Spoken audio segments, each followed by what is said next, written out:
Whew, all right. Today is day 2.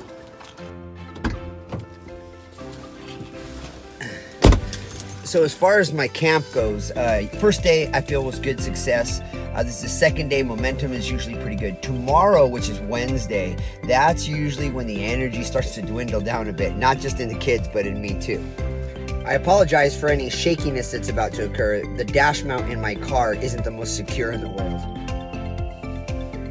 It's kind of wiggly, but you know, when I'm talking about having, you know, the energy throughout the week for this, I really can't complain, because compared to somebody who works a labor-intensive job all day, what can I say about that? You know, someone who works construction, someone who's cleaning houses, all of that, where they're spending the entire day physically laboring. Yes, I'm working all day, but I'm doing something that I love, and in the end, you know, when I finish that, I feel that I've done something where I've also made some kind of contribution. Whereas sometimes somebody might have been doing labor work all day long where, you know, it was just the work.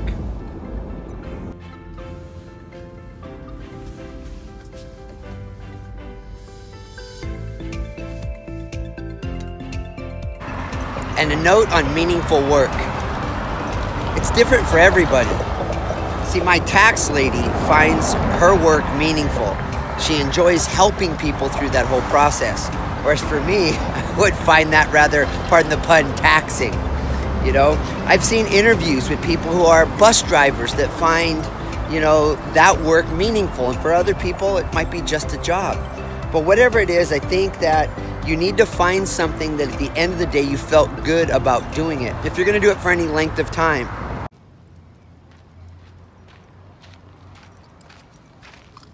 Every year I get invited to middle schools to do career day talks. And when I talk with the kids about what they want to do after they finish college, very few of them have any idea what direction they want to head. Now granted, they're still in middle school, so they don't have to make a decision that's got to be the one that they do for the rest of their life, but many of them have no idea of any direction they want to go. So when I talk to them, trying to find something that they want to be passionate about is becoming more and more difficult.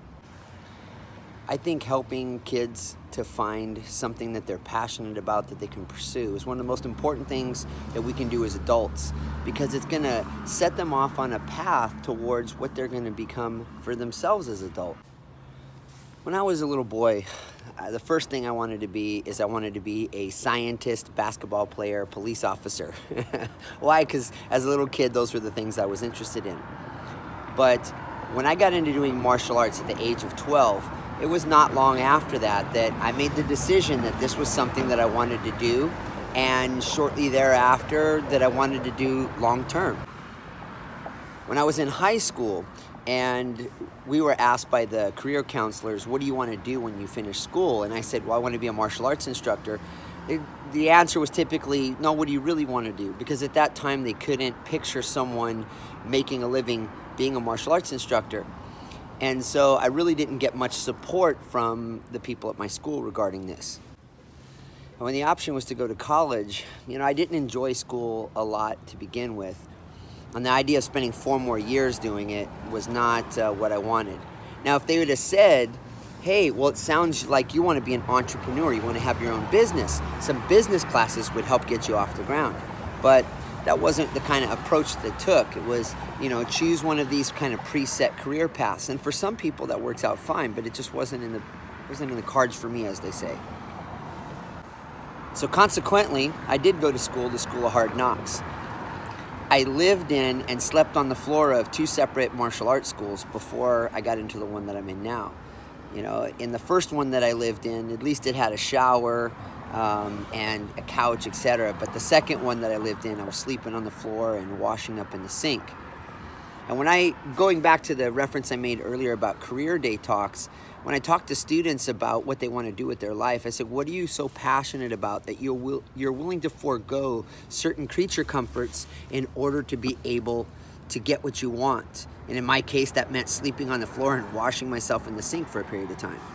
So to wrap up this little section here, if you're an adult responsible for a young child, I hope that you're able to help them find something they're passionate about that they can pursue in their life. And I hope you as an adult, if you're watching this, I hope you're passionate about whatever it is you're doing as well. Hey, I also wanted to say, if you made it this far watching what I did today, I want to say thank you for watching.